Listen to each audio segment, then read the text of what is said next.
Good evening. Welcome to Sugar and Silk, brought to you exclusively by Ace Podcast Nation. My name is Ben Doughty. My name is Michael Silk Olajide. And in the And we are system, joined by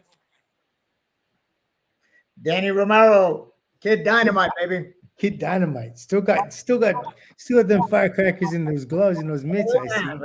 We gotta. The one thing that was told to us a long time ago. You guys know this. Punching power and all that stuff never leaves. And I was never a finesse type of fighter. Yeah. I learned something. I remember this a long time ago, talking about Customato and all the greats. Told me, look, you can punch, you can take a shot, make sure you're 100% in shape. Nobody can beat you. Yes. So I figured after first few 3 knockdowns that I got, I said, okay, this is how I need to do this. I don't need to go to this. I just need to get him out of there, baby. Well, Danny, let me ask you the first question then. Let me ask you the first question. I'm sorry.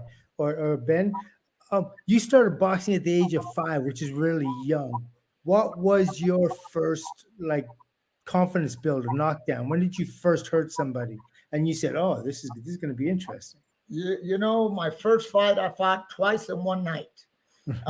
You remember back in those days, they were kids in all those weight classes. I think I weighed, I think it was like 48 pounds, or I don't know what it was. I fought twice in one night and I won, right? Yeah. And as we started to get going in the boxing part of it, they started to express to me, which were all the other fighters, all the guys that we were all growing, like you, my man, like you. They started to express to me because I was a little kid, but winning a lot of stuff, going to the Silver Glove Nationals and all those blue and gold tournaments and all the things. Talking about over there in Canada, I remember going over there and fighting against the Canadians, and holy shit, we're thumping them too, right? So the part of it is that I started to learn immediately that I can hurt somebody when we were in the ring, right? Mm-hmm. And I started to pick up on people like you when they would pinpoint certain shots of what they were doing. Yeah, this is how they won. Again, the plain explanation for it, like you guys, when you guys were older, I would watch and knock somebody out. So when I would get in there and I would hit those kids and they would start crying, stop the fight. Yeah. Right there at about 5 to 6 years old, I started to figure out, hey, when I make them cry, I win. So that's what I have to do. That's funny. What's up, Ben? Well, I was going to say, Danny was talking about, obviously he was a huge puncher, one of the biggest punchers in the lighter weight divisions. And I remember in the mid-90s, he was being spoken about in the fight magazines as possibly the hardest pound for pound puncher in world boxing. But to be fair to him, I think he was an underrated boxer. Obviously I've seen his fights before, but I was looking again today, and I thought Danny had fantastic fundamentals, and he's maybe a little bit hard on himself. Even I was just watching the first few rounds of the Tapia fight, his side to side movement, his ability, to dictate which way Johnny was going in that fight, and also an immaculate combination puncher, an offensive fight. I just thought he was very, very correct. So it's not really a question. I just wanted to say I think he's a little bit hard on himself when it comes to the science aspect of boxing. Well, he's a humble individual, and I appreciate your humility, definitely. But I wanted to also ask you, your footwork. You had the head movement, you had the footwork. You could body punch. You could jab. You could do all those things. Your father was your first trainer, and maybe your only trainer throughout your career, right? Yes. Okay, so he's your only trainer. What was his experience coming into it? Because he taught you everything that you know. Ben, I greatly appreciate your giving me my boxing credibility on what I could do. Listen, I went into fights, Silk, you understand this, Ben, you understand this. I went into fights going, look, once I got you hurt, you're done. But in the middle of all that, I learned at the world-class level, well, you're not going to knock everybody out. Yeah. I almost did. Yeah. But there are people, for instance, like Johnny, can box beautifully. Yeah. And I give you the honest truth of my entire career. Now that I'm done, I've always had a lot of problems with people that were great boxers. Mm-hmm. If they were mediocre, if they were 90%, I would still get through to them. I'd knock them out. I remember when I fought Manuel Herrera from the Dominican Republic. And he was a Olympian, and this was in my pro career. This is when they're starting to test to see where I was at. Mm-hmm. I fought for the NABF title. It took me 12 rounds. That was my first fight that I knocked somebody out in the 12th round. And I had always known I'm in great shape and I could punch from round 1 to round 12. But in that fight, I had to box. I had to start from round 4 to about 8. If you look at the fight, all I did is throw my jab and left hook in the body because of my father. My father, my coach, was a brilliant strategist, tremendously great in conditioning. His discipline for us as fighters was at the top levels that helped me for fights like that. And he had never fought before, yes? My father did a lot of fighting and learned boxing and learned. He was a better teacher than he was throwing these. I give you a little bit of my history of my life, and a couple of we know each other, brother. But my grandfather was a big old Mexican man. He was a big old heavyweight. He got his citizenship in World War II, and at that time when he was in those camps, they heard of this Richard Romero, this big old Mexican that is a heavyweight that can punch. So anyway, all through all that history, of course, when my father was born, he liked to box and do all the stuff, but learned again that he can teach a lot better than he can deliver these. So he honed his skills with some of the greats. I mean, Angelo Dundee, one of your guys, he was he was right under him. Manuel Stewart, all of them. Customado. I was in those camps.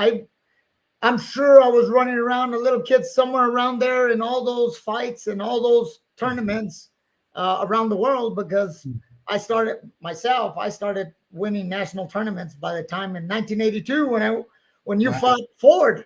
I remember that, man. I barely remember that. That's amazing that you remember. No, thank you. It was that early, like 1981, 1982. Or 83, because again, I remember winning the blue and gold in California, and they took us out to the fight, and there was a lot of it was so cool, man. And it's crazy. And you're asking how all this happened. My father was a student of watching everybody. Everybody. He was a spit bucket guy. He was hand guy. He was everything. That sounds like Wilfred Benitez's dad, who trained Gregorio was great. Again, my father knew him because when there was a lot of stuff that they did. My father did a lot of the conditioning and some of Roberto Duran's later fights. So I'm a very close friend of Duran too. So that's where all those things that I learned. Duran told me, he said, I had something that you can beat a fighter before you get in the ring with your attitude, with likeness, whatever. It's a fight before you even get there. And that's something that I learned. So I used to do that at the press conference, at getting fights, or if I knew they were a little rowdy and that would pump them up, I would go in there, hey, bro, how you doing?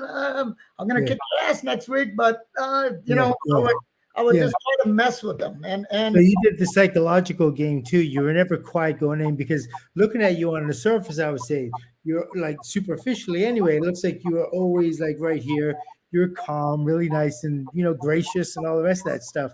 But you had on the inside, there was something burning inside of you. What were we doing? We were fighting, baby. I wasn't gonna let nobody in front of me beat me again.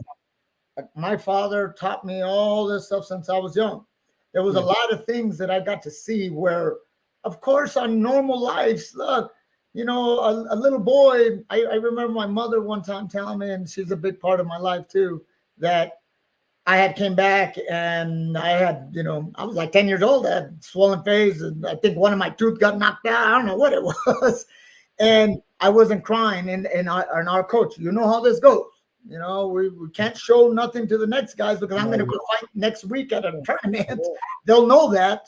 And I remember learning, listen, there's a whole lot of things that you got to do. It's not just about this. It's not about these. It's about beating them on all levels. So I learned that at a pretty young age, and I used it all the way up until the very end of my career.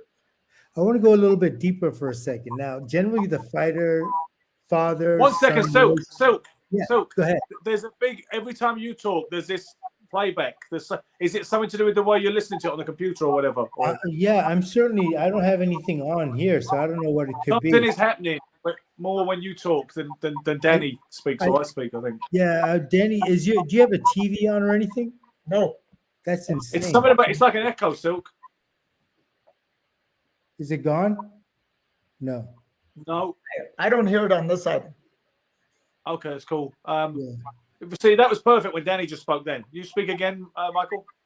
I don't know. I hear a voice in here or something. I don't know where it's coming from because I have nothing on here. I think we had this before. I think it's something about the way because you're on a computer. Are you on a phone, Danny? No, I'm on a computer. Okay. I don't know what it could be. Okay, well, Ben, you ask a question. I'm going to take a look around here and see what's up. Okay. See if I can turn this off because it's so aggravating. Danny, you say that his father was your mentor and only trainer. I did see allusions to you working with Eddie Mustafa Muhammad over the years. Well, what was the story behind that relationship? Well, because my father trained Eddie.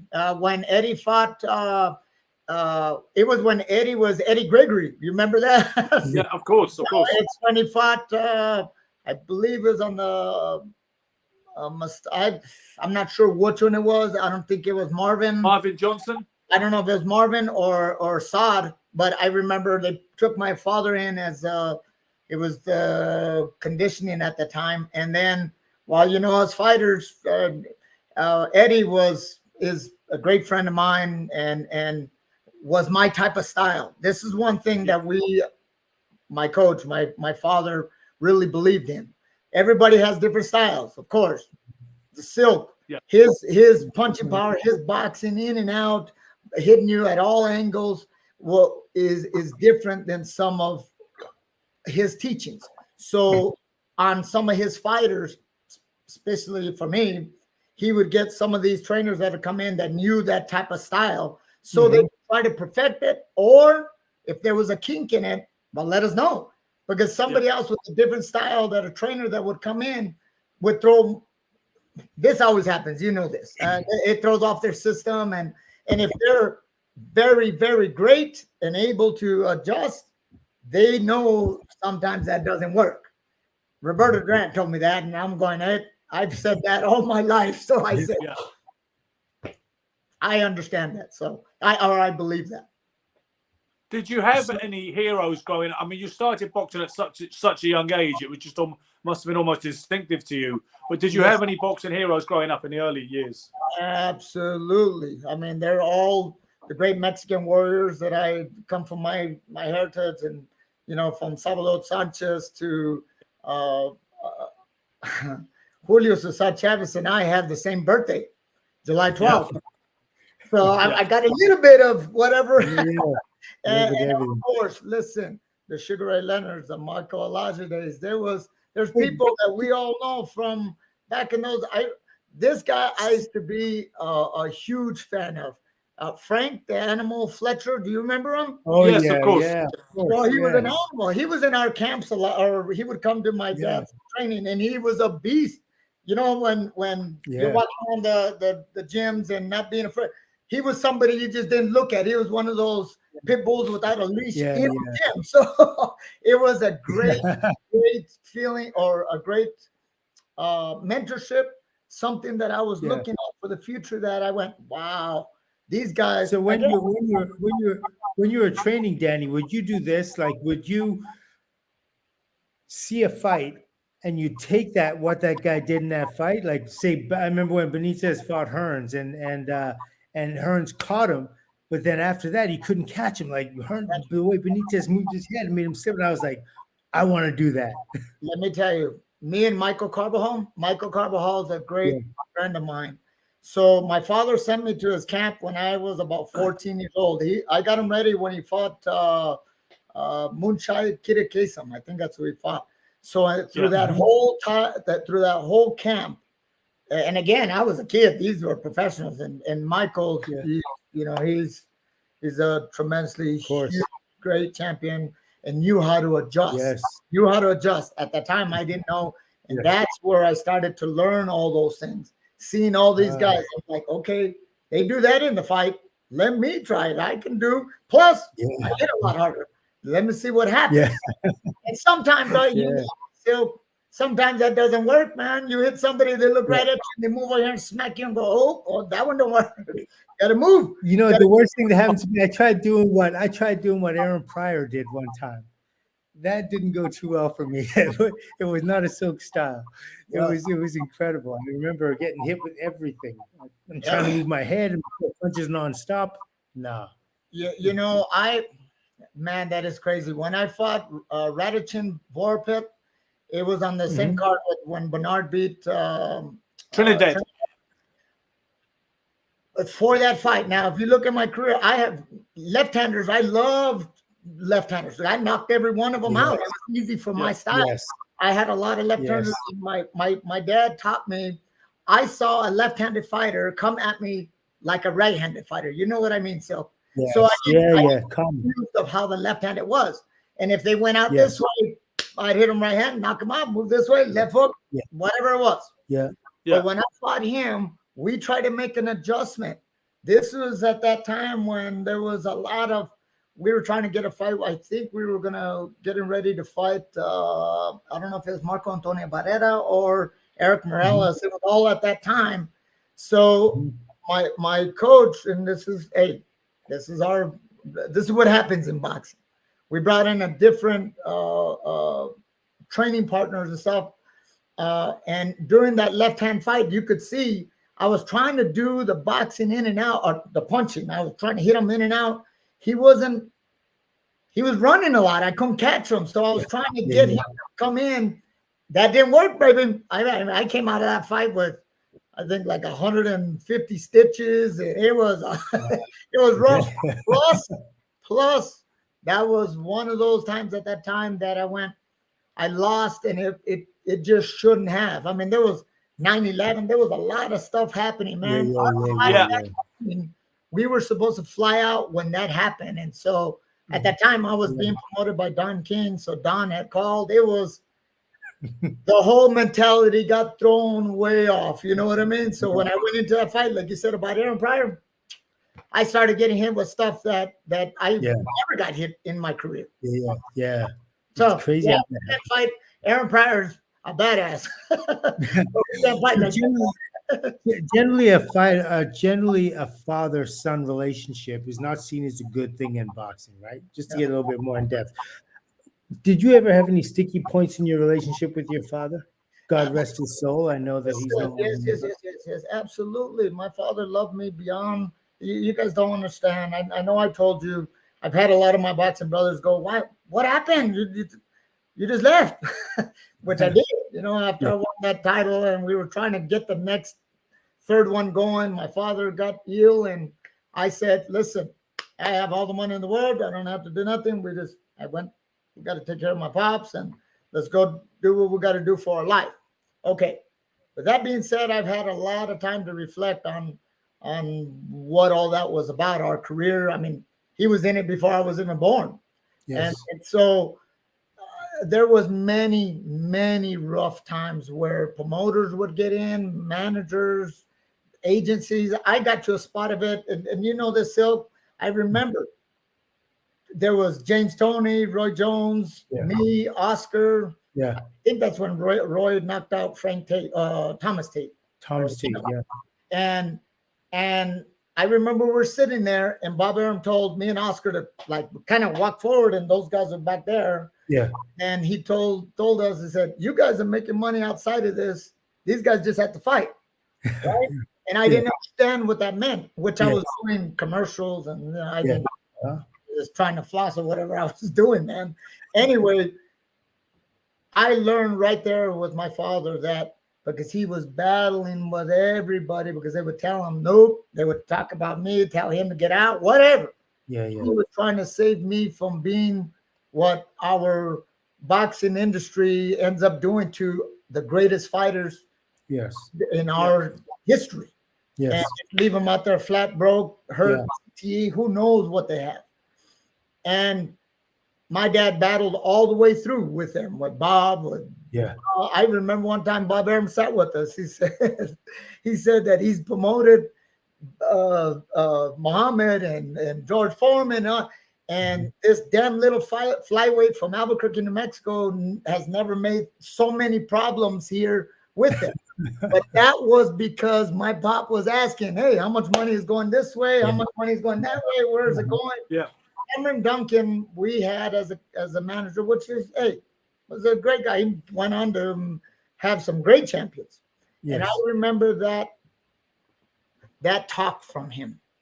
And it just, it now in my life now, what I see what my father has done for me in my life, to say what my wife, my kids, just I'm okay. I'm all right. I'm getting a little old. I need some glasses and stuff like that. but we came out okay. And my father,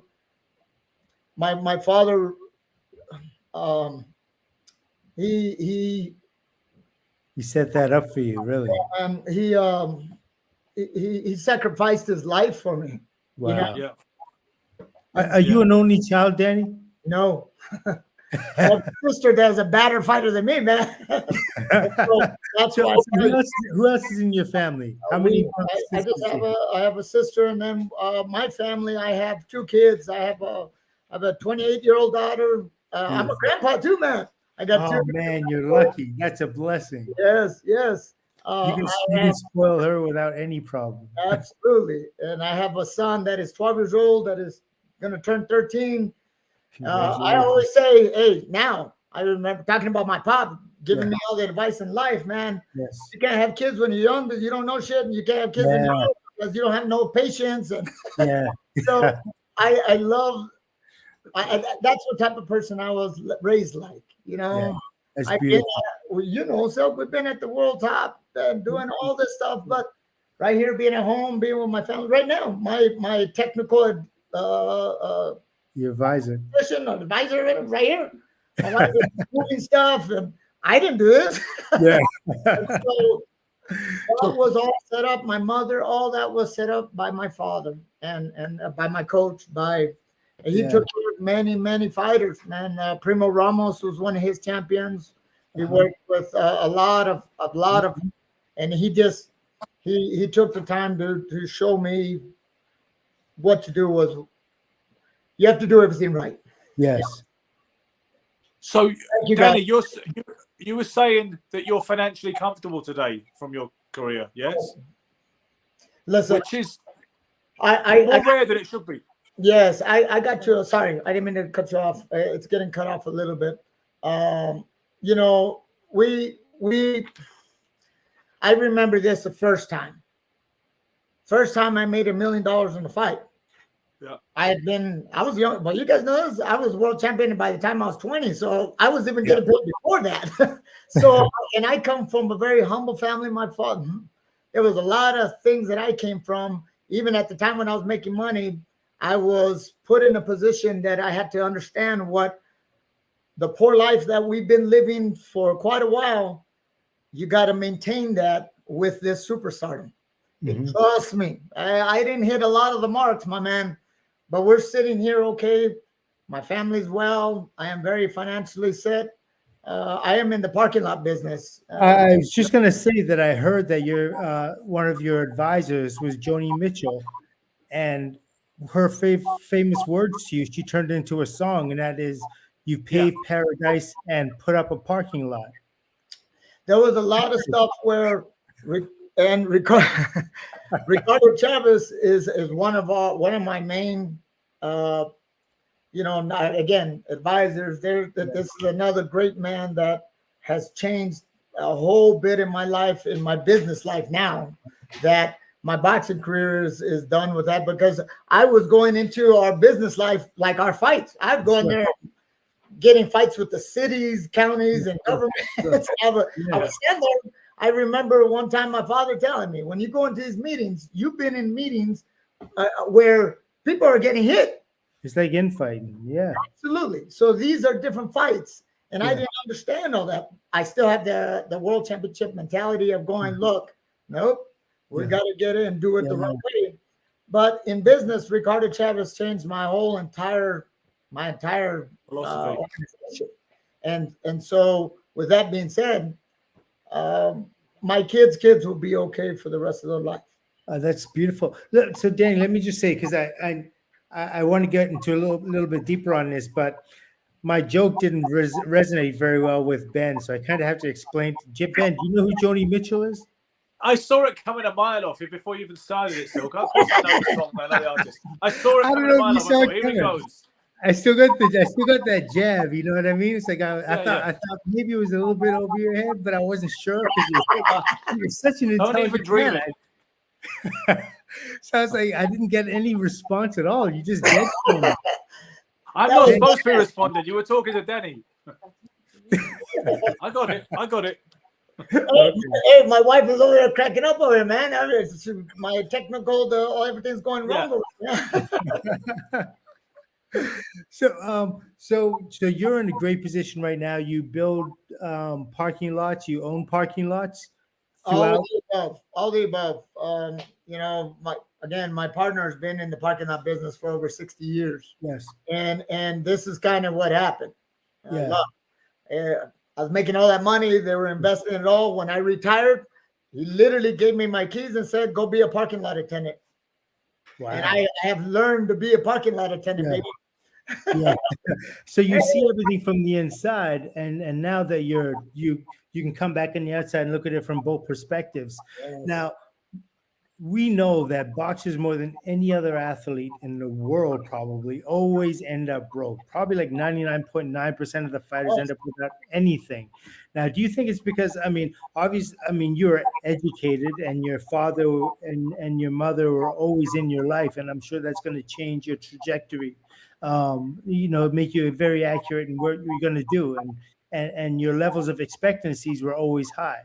And that's what's needed in order to be successful after boxing. Do you think that's the main thing missing with boxers? Like they don't know the people to get other opportunities from, or they just don't make the right inroads when they're fighting, because they meet some incredible people, but they don't get a chance to turn it into anything. Brother, I introduced two presidents in my life. I had Bill Clinton and George W. Bush.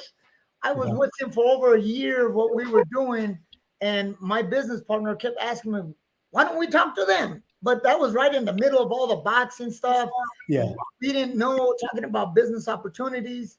That's why I kept going,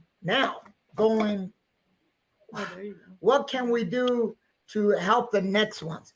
Because listen, I greatly appreciate all the confidence or the great great job that you're saying that I have done. Yeah. Listen, my father, we were very poor. Me and my sister didn't know we were poor. Trust me. Yeah. We had a house we had a roof overhead, we ate, but my father busted his ass at job. My mom worked her ass off. So I got to see when they couldn't make a $90 rent payment. Mm-hmm. My father, in our household, we had a 2-bedroom home. There was boxers in there 24/7 from ages of 5 to about 25. Yeah. Just in and out. I remember this being told, look, guys, and there was, again, Sam Houston fought through, made some money. There was a lot of stuff. Yeah. And everybody just went broke, man. There was my father, one of his main, he trained Johnny Tapia too. Yeah. And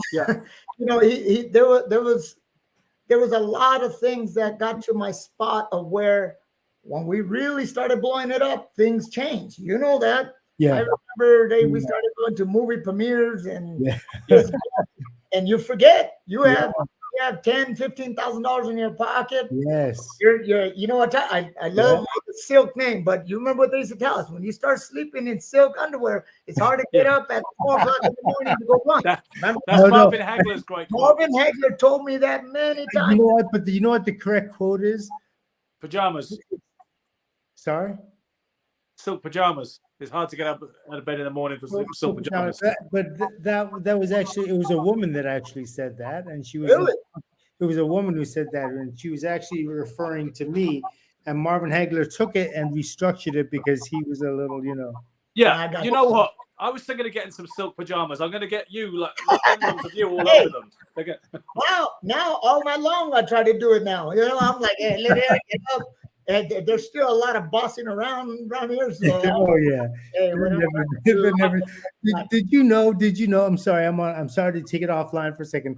But did you know that there was a competition, a husband calling competition now down south, and these women are calling their husbands, and it's like a pig calling competition, and it's one of the most aggravating things. And I'm saying to myself, if I heard that even if your wife calls you nicely, if you hear the same call for 25 years, it sounds like that. The one who won. Do I need to step in here? I'm sorry. Not you, Mrs. Romero. All respect. Hey, you've been through a lot of things, and listen, guys. I said that, and my wife is out right now, and I think Ben is too. No. I'll represent all of your wives. Yeah, that's what it's going to be. Yeah. Sorry. Talking of difficult relationships, Danny, I'd like to ask about your relationship with Johnny Tapia, who you'll always be synonymous with.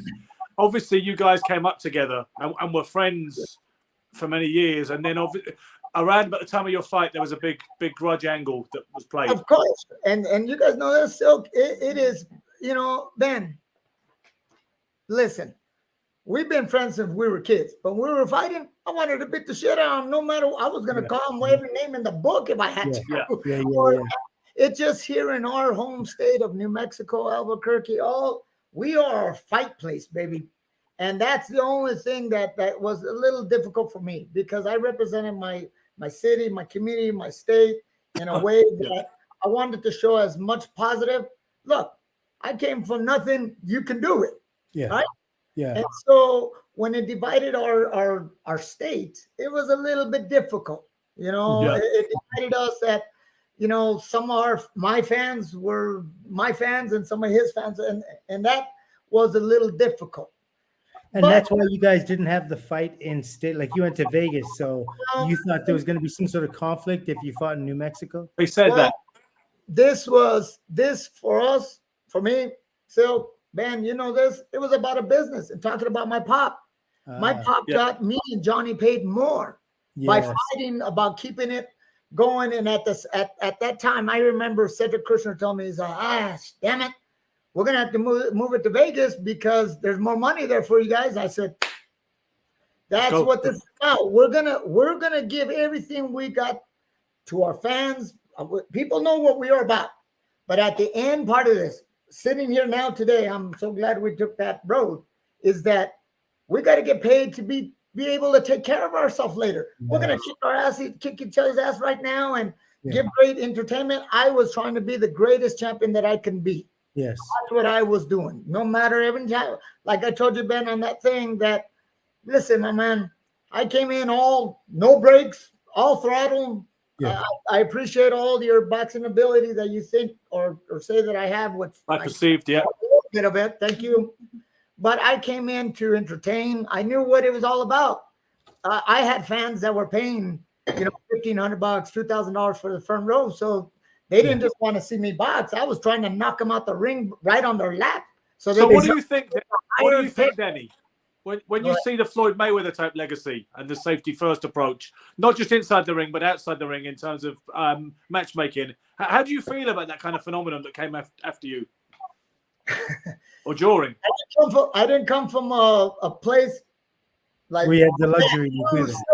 Those guys, you guys didn't over there talk on the text and hey, I want to fight you here. You guys fought. Yeah, that's where I came from. If you were right in front of me and you wanted to fight. Yeah. You were going to get a punch from me right there. It didn't matter where it was at. Yeah. I punched a lot of people at press conferences, but I punched a lot more people outside of it because it was, and I don't mean literally. I mean by going, come on, let's get it on. I'm a real fighter. If you want, in Spanish, si quieres a pelear, vámonos. Let's go. Yeah. Now, interesting. Your fight with Tapia, how much of that do you vividly remember? The actual in-fight experience, do you remember? Can you see that clearly to this day, or is it kind of? Absolutely. I you know, in my boxing life, I have. Then this is not a bad thing for me. In my early 40s, it was a little bit difficult. I have gone over and over, and all those fights are in my head. Johnny's fights. Listen, because Johnny was a dear friend of mine, even after our fights. Don't get me wrong. There was still, I was talking all kinds of shit to him because I wanted a rematch. I want, you know what it's about. Yeah, but of it course. finally calmed down. I started making money. I went in and fought other stuff. You know, I never. Like Bob Arum told me, I was the name for whatever I was doing, so I didn't have to go after fight anybody. Just like you said, Ben, about who some of these fighters nowadays who they pick, I wasn't picking. No, I was picking them all. Even after I lost, I said, "Hey, you guys want me to fight him? Let's go. Pay me, and I'm going to go. I will show you." What do you think Tapia's strategy was to beat you? What do you think from his mind? What his strategy was to beat you? I think. Listen, we talked to a lot of the coaches afterwards, and you know, he had Eddie Fudge in his corner. Yeah. My dad knew Eddie Fudge real well. Yeah. Eddie told us in the press card. He told my dad and told me, and told him, "You stand in front of Danny, you're going to get your ass knocked out." That's exactly what he told him. Yeah. And so,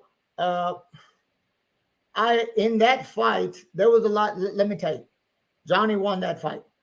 Okay. I should have made some adjustments during that fight. Yes. I was so angry and I was so pissed off. I was calling them names. I was pushing them. I was on the box. I was trying to lure them in. I didn't stick to our game plan. Listen to our corner. Listen to Pops. Listen to what my dad was telling me. Nomás deja tu manos. He was telling me in Spanish, just let my hands go. Yes. But once I let him go, but I was trying to hit him hard with it. You know, I was in my head. It's a fight, baby. When I get to fight, it was a fight. And I was trying to do all that. And you know what Johnny did? He stayed with his body. He started. Yes. I was saying he was running. Hey, you know, and I just couldn't catch him. I mean, I don't know what else I could do. And in that same instance, though, when he raised his hand and I was pissed. I mean, I was trying to jump out the ring. Of course. When I got back to the locker room, there was a very special. Jack Nicholson came back to my locker room and said, "You know what? Two of New Mexico's and great world champions came in here. Two of the best world champions are still leaving." And it didn't hit me at that moment because I was, I was yelling at everybody else. Some of the press conference, there was a lot. Anyway, now in my life, I have gone to understand. Look, if I wasn't gonna get no knockout, I was gonna win anyway. It's just what it was. Listen, you know, and because my style too, you know, I didn't adjust in the fight. You could see it. Even well, you know, like Tapia. When I look at Tapia, and we've all seen him fight many times. One of the things he has in his benefit is incredibly quick release. I don't know whether he hits hard or not. You know whether all that stuff. But I just know the superficial thing about Tapia. And when I look at Tapia, he doesn't hesitate. If he thinks he wants to punch, he punches.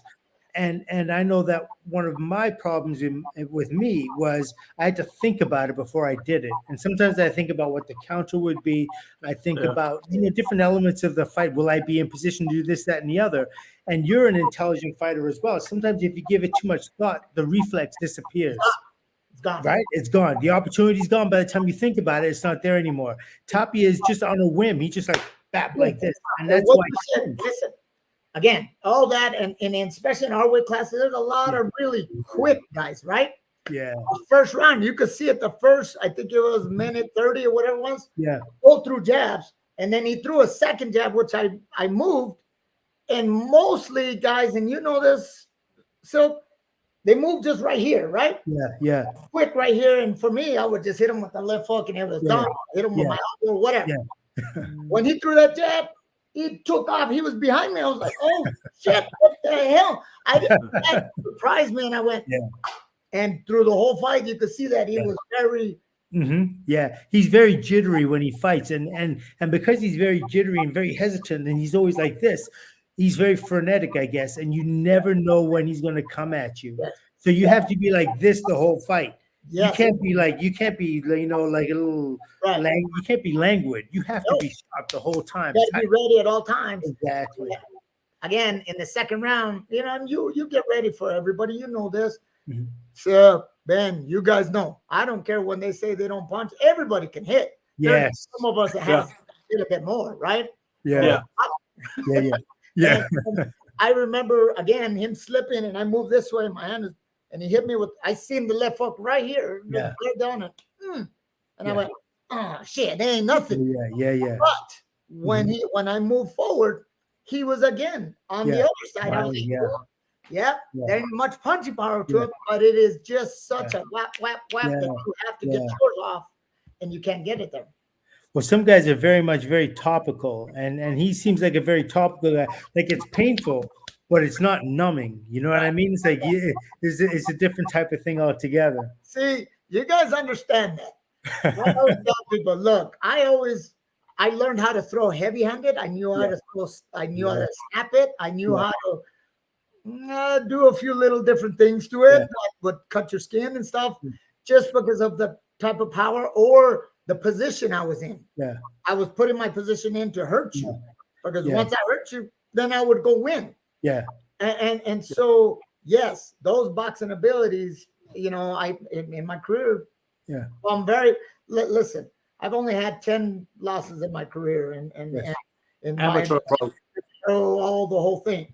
And if you look at all my career, other than me when I had the injuries, every one of my losses were against great boxers like that.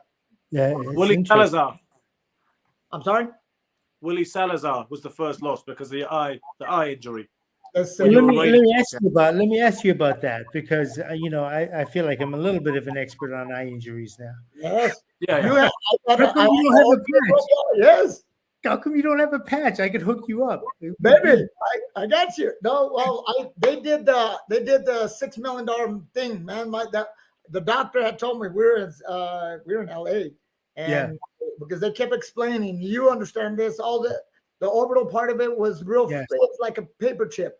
Now what we're gonna put in there, they're not gonna be able to not break that. I'm like, hey, can you do this other eye then? Because my cheek, this entire Willie hit it with that one shot, broke this entire forehead, orbital eye, the cheek in one shot. You know that happens. So Ben, basically what happens, the eyeball sits on the orbital floor, and there are a bunch of loose like bones, like cartilage, that very soft, like tissue paper, like wet tissue paper, and the eye sits on that. And when you get a thumb in the eye or a knuckle in the eye, I know I had two, and the worst one that happened to me was when I was sparring with Murky Sosa. Murky Sosa used to have big knuckles. Yo, his knuckles were like a mace from Knight's days, and he hit me here like this. I swear to God, it was a thumb. He threw an uppercut. That thing went in my eye, and no buzz in my mind, wasn't mixed up, nothing. But I just felt this intense pain. And then all of a sudden I'm looking at him, there's two of them. And if you see two Murkies coming at you, and he was undefeated at the time, you're like, oh my God. Yeah. So I went, and the doctor started talking to me about it. And what happened was he hit me. When he hit me, the floor that the eye sits on split.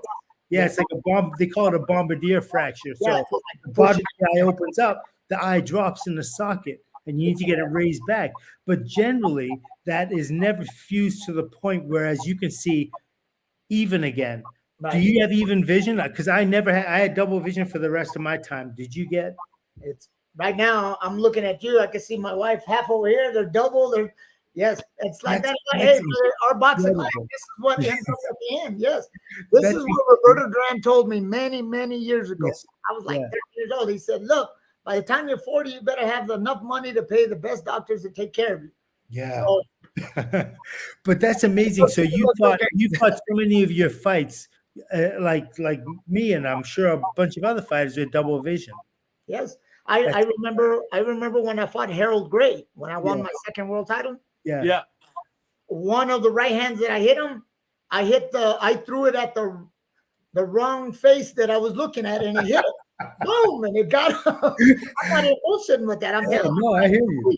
Yeah. Boom, and I hit him. I went, oh, he's down. I was like, oh shit, that was it. Yeah. So the right one. But the thing is, and this is another thing that a lot of people don't understand, when boxers have injuries, it's different than when a football player or a basketball player has an injury, because you have someone that can take your position for you or take responsibility for you or cover for you in a lot of ways. As a boxer, you don't have that option. And especially with peripheral punches when they're coming from the sides and stuff like that, it's a real issue. So for you to go to do what you did with double vision, I mean, that's, man, hats off. That's huge. That Thank you, really man. is massive. Thank you. You are one that understands that. You know, to this day, I have really bad pain, and you know, it's just what it is. I've broken this. Yeah. I don't know how many times. This one, elbows, ribs. Yeah. All this looks pretty good, but it's paid a lot of money, baby. I was gonna say, when you were younger, like when you were coming up, I was like, this guy, he looks like he's on 21 Jump Street. He should be with Johnny Depp and the guys. It's like he was like another Oscar de la Hoya when he was young. He was especially handsome. I got to say that, you know. Yeah, you got it going on, definitely. I really appreciate it. Thank you. But now you graduated into rugged, and you have the familiarity, and you know, you got that good wholesome. You know what I mean? You're doing good, man. I'm glad. This is the only show, Silk, isn't it, where you can get you know, completely masculine compliments from a man to a man. We actually do that metrosexual vibe on here. Hey, we're all secure with all our manuals here, baby. We're Absolutely. good. Yeah, we're secure. Absolutely. So that fight with I'm sorry, the kid, your first loss. Yes. When Salazar. Willie, I remember when Willie hit, man, this was a bad. Let me go into that, baby. That was right after I had my first defense, and again, here we go, a 21-year-old with millions of dollars. There was a lot of things going on, and talking about what you gave my pops, what you gave my coach some credit for. He wanted me not to take that fight. Yes, there was a lot of our people. Listen, when I fought Willie, that was just, I got paid $500,000 just for a 10-round fight. Yeah. I should have bet on him. He was a 99 to 1 to win. Shit, we should have. Yeah. Imagine that. You know all the matchmakers, boy, you know how that goes. I was flying high on a lot of things. I don't know what I came back from.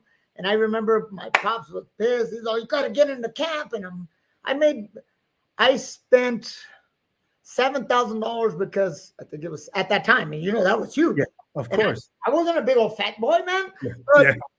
I paid $7,000 because I was over by I think it was like a half a pound. Wow. And it was a non-title defense. Yeah. They had made the fight at 118, I think. And I came in at 118 and a half. And well, you know, we were trying to be, do you want to take it off? I remember my pop told me, go, you know, like our normal. Hey, go we got to do our stuff. And I was like, no, Dad, we got Fedia now. We got money. Pay it. I want to do, I'm going to whoop your ass tomorrow. And they paid $7,000. So I paid them $7,000 to whoop my ass, basically. Wow. I only whooped my ass for the first minute and a half. If you see it was because I mean, looking at that fight, I saw that you were taking control, but just, I mean, it was obviously, was it Romansky? They all of a sudden, the referee is like, did you see how you know this? I was trying to find him with my jab. I couldn't see. There was nothing. I would throw right hand. I would throw. I just couldn't hit him. And I remember Margaret. That was her first big. It was. She was. You know, Romansky had told me, "Oh, you're gonna be fine. You're gonna be good. Margaret's gonna be good." And I was like, "Stop the fight. I don't give a shit. What happens? If I get knocked down, I'll get my ass up. Don't stop the fight." Yeah. And when she came into the corner, you seen one. I remember one at a time my pop told me, he said when he opened the eye like that, he saw my eyeball was sitting in my floor, my sinus area. Yeah. But when Margaret would come in, we would look at the fight. We were trying to turn, and she was asking me, She told me, I think it was in round 5, right? That was when they were round 6. Yeah. When they were trying to stop it. If you could hear my corner, which was my pop, she asked me what number she had up. You know, she was, and my pop told me, and I said, Spanish, baby. It was, you know, we're like, yeah. Can you see? I said, yeah. I couldn't see shit. You know that. Yeah, of course.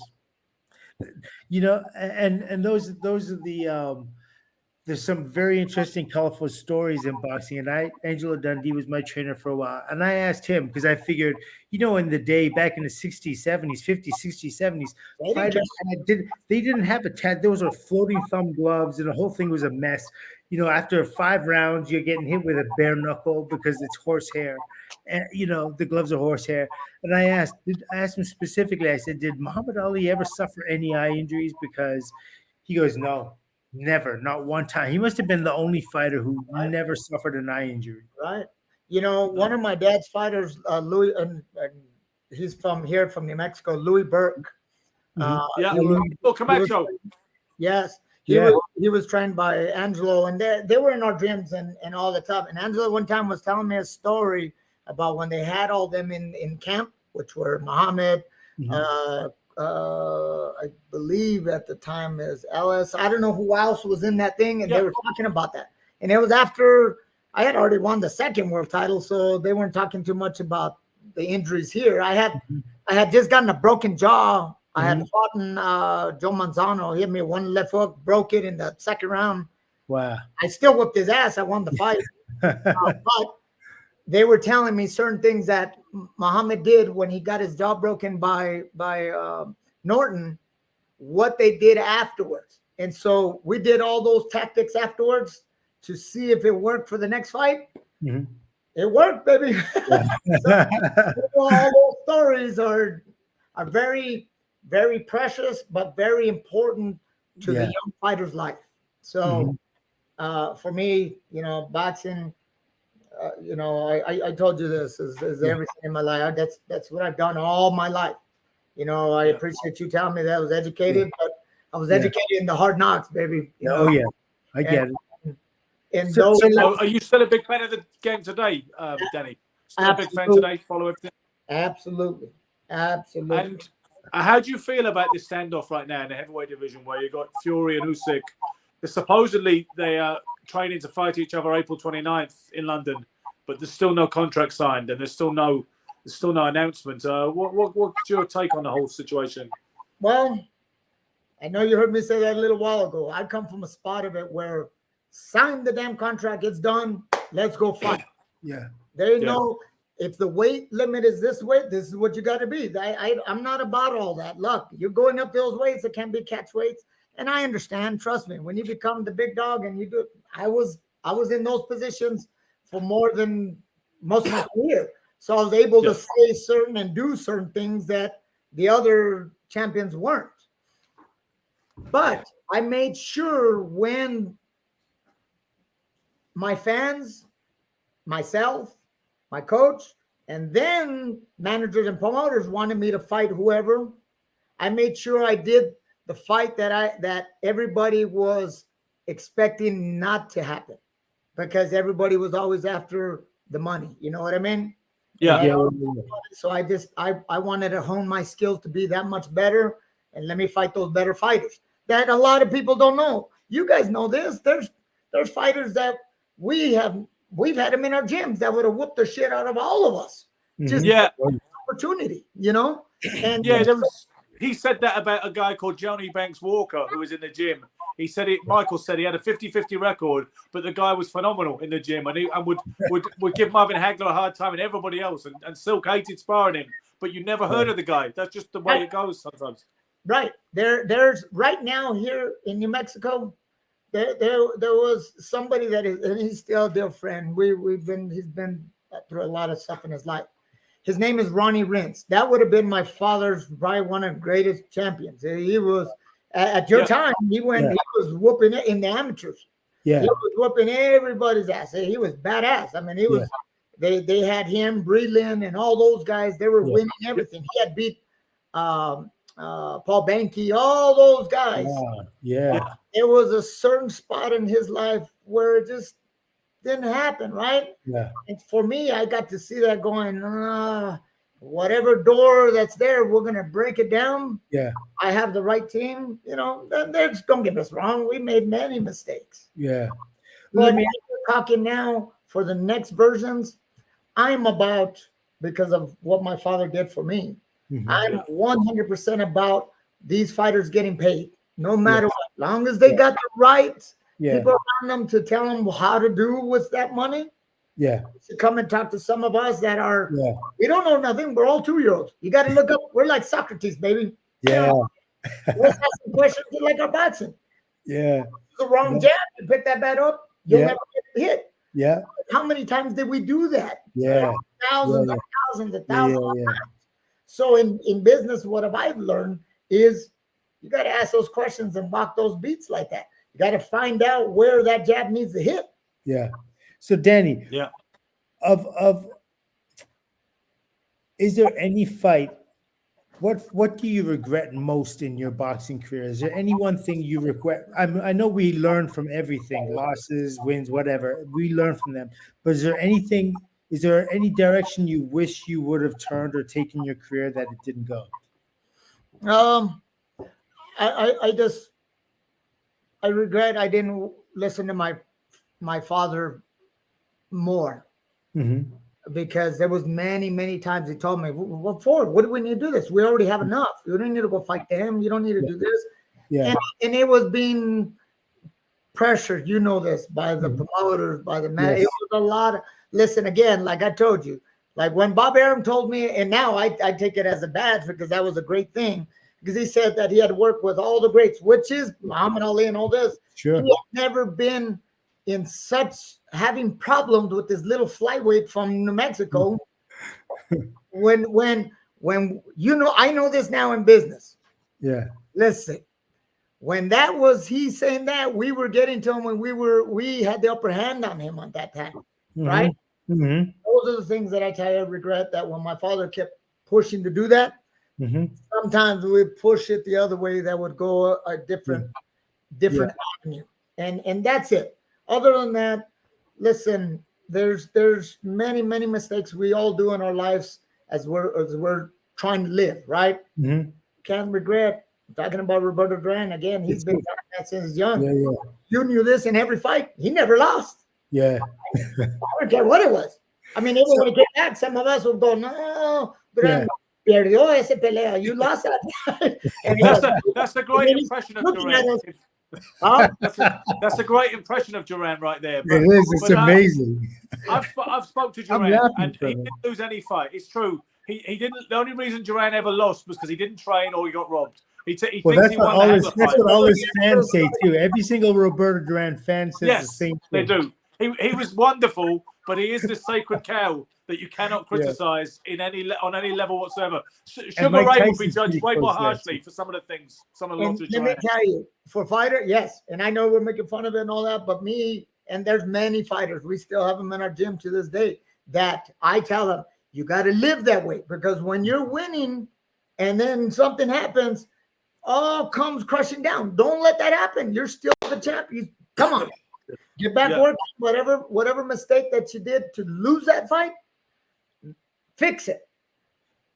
Now, the approach Duran did it is a little bit different, but I always admired that, because that is win at all costs. I don't care. I'm the winner.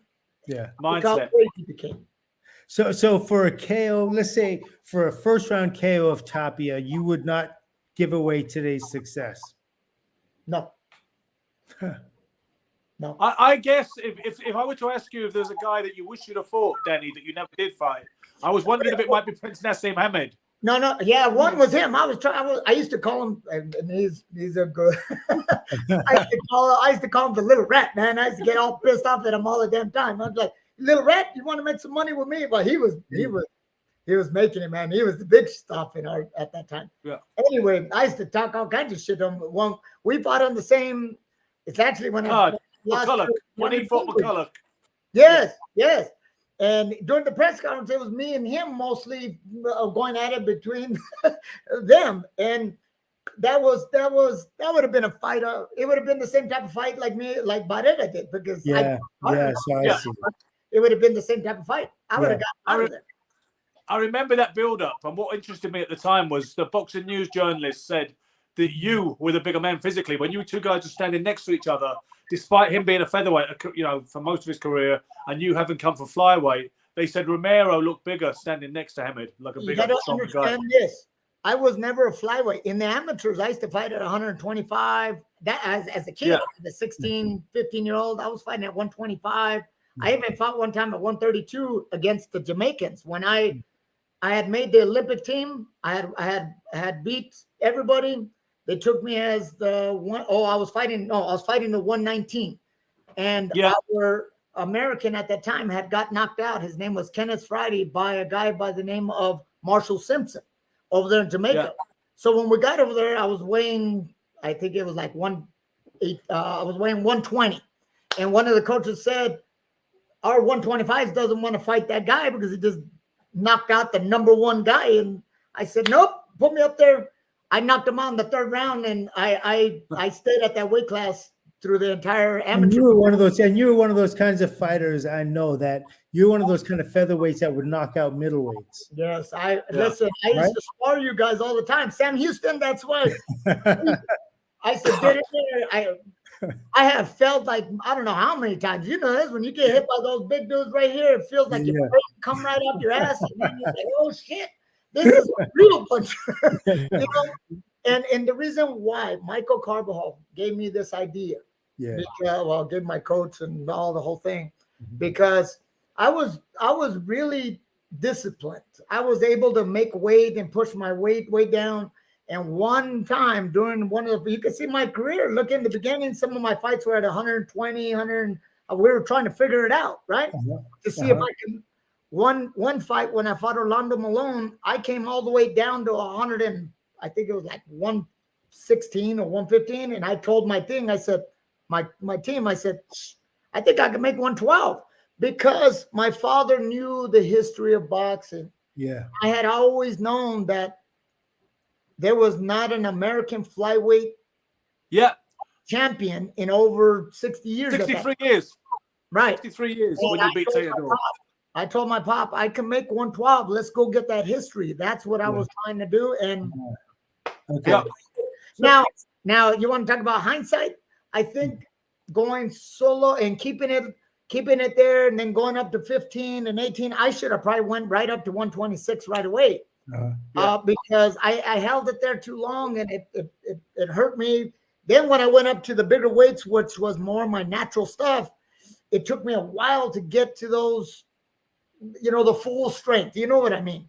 Yeah. And by that time, I mean, I got to tell you this story. Let me tell you this story about Pacquiao. You want to talk about a fight that I'm glad right now I didn't take it because I wouldn't be talking to you right now, I don't think.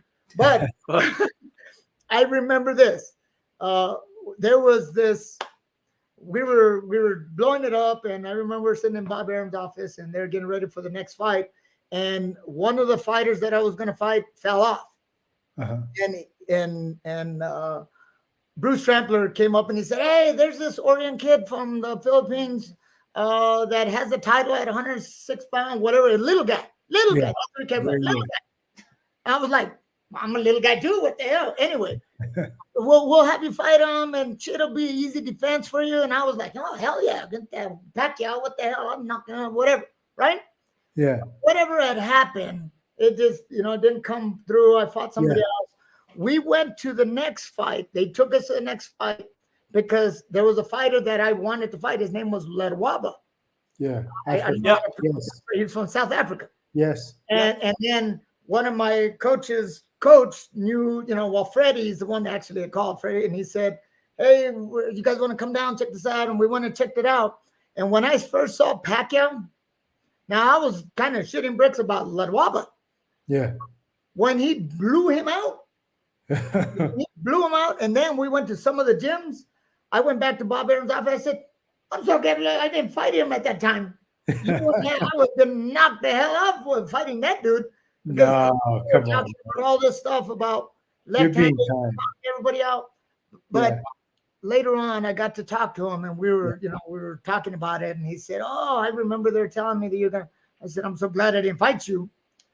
But the plan of what they had talked about, and as we started to go, I always told Pacquiao, I said, "What Freddie was going to send you out to do, I would have had you out, baby, just like how I you that fifth fight, because I was good with that. Yeah. I could hit, Yes. Yeah. Now that's no way. Shit, to this day, I still think he'll whoop my ass. And Hey, listen, Manny Pacquiao was an extremely God. great fighter, but you were an extremely great talent, and you could punch, and you knew what you were doing. You had the vision, you had the reflexes. There's no, of course, it's absolutely a natural thing. If you would have knocked him out, that would have been absolutely a natural thing, and it's not something out of the universe for me. That's something extremely. You know what I mean? It's not out of reach at all. It's not even a consideration. If I were Pacquiao's people, you would not be on my list. Hell no. No, you could see that. No reason for it. thank you, guys. I really appreciate that, man. No, of course. And I also want to remind you, you hit Tapia. Tapia's gloves touched the ground. That should have been a knockdown, actually. Did Hey, you know that? I was telling Mitch up, I said, "Hey, what the hell? That was a damn Well, yeah. I mean, it didn't even make any sense. But check it out. So Tapia started mugging a lot. When you hit him, I'm sorry to go back here, but things go in my mind too like this. You hit him and he starts acting up and doing all that stuff he does. In your mind, didn't you say I hurt him? Because generally when you hit somebody and they start sticking their tongue out and they start mugging and doing all that stuff, you rang their bell. That head, and when you get hit with that shot and that reverberation is like bong. Absolutely. That's what's going through his head at that time. And you know this? Yeah. Oh, my bell been rung many times, baby. And I've been rung a few bells too. And that reminds me, I got to tell you a real good joke, Ben, but not now. But so bang, you hit him, and there's that gong going on. What about you? Like, you were maybe a little hesitant in taking advantage of that, or did you not think he was really hurt? I was saying yes. Both. I'm answering both of your questions. Yes and yes. Because in the middle of that, that goes, I knew I hurt him. Yeah. And soon as, and again, he's a world-class guy. Sure. You got to jump on it immediately. You let 1 second go, you see their face clear up. Yeah. Oh, he was gone. He was gone. Yeah. And I just couldn't capitalize on it. Yes. I think with Danny being such a vaunted puncher, and because of what Johnny said in the build-up, I think he felt pressure to left it off because he said, if he hits me on the chin, I'll just left. And Danny supposedly responded, he's going to be laughing all night. And I think that was... Yeah, I told him, I said, you're going to be laughing all night. Because, we were, in that whole build-up, it was about, like I told you, ¿Quieres a pelear? We're here, baby. Come on. Yeah. And we grew up literally blocks from each other from our barrios, and so he understood those things, and this is why I tell you this. That's where I tell you some of those things. Yeah, it's not this is a boxing match. Mm-hmm. He adjusted and followed the instructions well of what his corner did, or taught him, because he stuck to it for 12 rounds. Yeah, I was in and out of my not only boxing, but my instructions, not the way we should have. So each round would change when when you feel it, bah, and I was like, all right, here we go. Yeah. When I should have just kept my punches going, keep it. I didn't win very many fights by going the distance. Yeah. But one important one was when I won my world title. So I learned, I said, listen, after that fight, every time I feel like that, like you tell me, like you got to jump on it immediately. I mean, not even the only choice, because every time I would hit him, you would see it take off. You could hear me. I was telling him, hey, I thought we were gonna fight. Come on, this is all that bullshit. And I got off my strategy of what my great coach told me to do. Yeah. And that's interesting because Sugar Ray Leonard that's why I consider one of the greatest finishers in the game, because when he knew when he hit somebody, even if they didn't show it, I was like, how did he know that guy was hurt? Because he came back with a second, third shot, and then they started to wobble. And I'd be like, wow, that's incredible. That like his ability to be able to jump on somebody and finish him. I understand that. Yeah.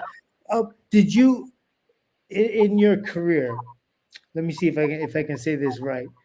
When it was time to quit, did you consciously make that decision, or did boxing make that decision for you? No, my father got sick, and I just, I think on some of my career, you could see it at the end, especially when I fought that Alex Baba. My father was sick. He was sick in that corner. If you see, my dad was on a wheelchair. Nobody was really in my corner. You know, I was. Yeah. Yeah. And right there, I said again, you know, that's it. No more. I got enough money. We got to take care of my pops. And Yeah. I actually, I think I was still doing remember I used to do the commentary for the Showtime stuff. Yes. Yes. I think my contract was just about to end up. And I kind of wanted to feel what life was really about before I didn't know I was going to lose my dad that quick, but that's kind of what I was looking forward. I'm sorry. What did he pass away from, Danny? There was a lot of things. He first got sick with cryptogenic. He ultimately had a lung issue, Yes. and it was just something that he had. How the doctor said he's had it since he was born, and at that time when he was 45 years old, it attacked, and he lasted a little bit. He had a liver transplant. Yeah. Yeah. And is that a genetic? Is it genetic? Can it be passed on? Yes. But everything's okay with you. What we found out now, my sister and it looks like it's going to pass us because I've been tested since we've been since back then, and we're looking at our kids now and making sure they're getting tested because bottom line, it was the blood disorder that he didn't even know, and when it came on, it attacked his liver, and it done too much. My father never drank, never smoked, never did none of these things, and that disease really tore him up, man, and it's very, very, it's very common. People don't really pay attention to it. It's very common. Yes. If you don't get to it right away, it's very curable. Yeah. But us as boxers, my father was a working man. This guy worked 24 hours a day. He would be at somebody's camp. He would come back. My mom should have left him a long time ago, man. My mom, and he was still doing that when he was sick. And when all that happened I said, Dad, you get it. Yeah. As a man, you don't really pay attention to any signs. If something hurts, it's like you just work through it. You go through it, whatever it is. Hey, my father used to get in there and spar. He used to spar heavyweights. I have a picture of me and Tony Tubbs. Yeah. Oh, yeah. Came down here, which would have been in the I think it was like 79, 80. Yeah. And I remember looking at my dad going, why is my little Mexican dad sparring that big old that heavyweight right there is gonna knock my pops out? I was like, holy, and the other fighters that were a little older, they were all, coach, hit him with the bat. And I'm like, yes. But my point of it is, my pops was that type of coach. Yeah. Beautiful, man. And I see he has that passion, that love, and you have that same thing. I really appreciate you, Brian. Like just speaking to you, I know our careers never obviously crossed paths, but you know a fighter, you know someone who has that same heart and that you have just this like beauty about you in the ring. It's pure. When I watched you fight on TV, it was pure, and it plays out exactly how it is today. I thank you. Really appreciate that, sir. That's what I love about doing this show and getting the guests on, people like Danny, is that obviously I knew his boxing ability, I knew his fights and something of his personality, but now, an hour down the line, I feel like I know who Danny Romero is now, Thank and you, it's been another fantastic show and an absolute honor. I hate to have to go so soon because I had questions. Okay, one question. I'm here, baby. I am here. One more question. Okay. One more, because I know we got to sign off. Sorry, but okay. So you were on the boxing side of things. You were 6-0 when you fought that kid Aguiar, and so you had 6 KOs, right, or 5 or 6 KOs in a row. And then with Aguiar, he went the distance. Why did he go the distance? And then you went on to another like 23 KOs in a row or something like that. Why did he go the distance? It's about how the promotion is and how managers and agents and all their. Listen, I was getting paid huge dollars. My pop didn't allow that coach, because we needed to learn. And again, my coach had never been around. He didn't have he trained 5 other world champions other than me, but didn't have what was happening at the time. You know what I mean? There was like commercials and there was a lot more money. Yeah. You see, we were going quick. Yeah. 3 days before that fight. And again, I was 18 years old. I didn't know what was going on. Talking about focus, what you told me. Yeah. 2 days before the fight, they had me doing commercials, and I was not focused. Uh-huh. I could feel that in the entire fight. Yeah. And we're still learning. That Yeah. was still the learning. So it's not something that he did really. It was just something that you feel you refused to do or wasn't able to do. Okay, Ben. I'm sorry. This is my extra last question. I'm sorry, Okay.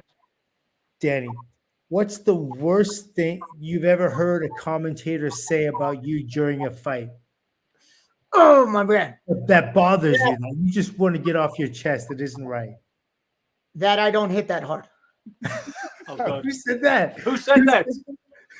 Listen, me and Jim have had Jim Lampley have had Lampley. we've had a little issues in the past. He's great. He's my man. Yeah. We were talking some shit a while back. One time, I think is when I fought Elio Dominguez. Yeah. I was hitting him with the left hook, and he made a comment because I had all those knockouts. And Yeah. This was one of the first times I was on TVKO. Yeah. And I hit him with the left hook. He went down, and Jim was blah blah blah blah. It doesn't look like Danny hits that hard. I'm like, I heard it during the fight. I'm sitting in the white corner, and they're talking shit down there. I was like, Yeah. tell him, I said, Jim, watch this. And I knocked his ass out. That's So- hilarious. That's So hilarious. I had heard that a long time. George Foreman told me that. He told me, "Dang, what are you worried about?" Because I always used to say that during the fighters meetings. I Yeah. said, "Jim, you better not be saying that when I go Yeah. tomorrow, man. Because when I Yeah. knock that sucker out, Yeah. it offends me, bro." Yeah. Yo, listen, Yeah. before you go, though, I had the fight with Iran Barkley and Ferdy Pacheco. He said that I was scared. Yes. Oh, Oh my God. I never that just You got to give it to him, Silk. Think of all them fights that Ferdy had. He's got a lot of right to say that you look scared in there, in his professional opinion. hey. but scared isn't in any fighter vocabulary that I know. No. That's what I see. Silk, you know this. I tell my wife this all the time when we're somewhere and when they're saying, especially these young kids, Yeah. oh, they're scared. I'm like, these little suckers don't know shit. Then what do you mean scared? You know, you know, I don't care if you're sitting in a puddle of piss and shit. Yeah, Come yeah. out and kick your ass. Yeah, it's never fear. It's just like maybe it's like you don't quite understand how to take Hesitancy, yeah, whatever. You're a little hesitant, but you know, scared. They say scared, and oh my God, you're bang, everything goes. Anyway, But as George Foreman once said to Larry Merchant, he said, "You don't really know boxing, Larry. You just speak boxing." And today we had an audience. I had the pleasure of two guys who don't just speak boxing, but they lived it, and that's why we do this. yeah. Man, Beautiful time. you need my brother. I am here for you. I really Danny, appreciate you're the greatest. I appreciate you, bro. We'll stay in touch. Absolutely. This is another great show. Thanks all for tuning in. This was Danny Romero, Michael multi-weight world Silkalajide. champ, and a fine gentleman. Yes. Guys, we were brought to you exclusively by Ace Podcast Nation. Get involved. Tune in for next week.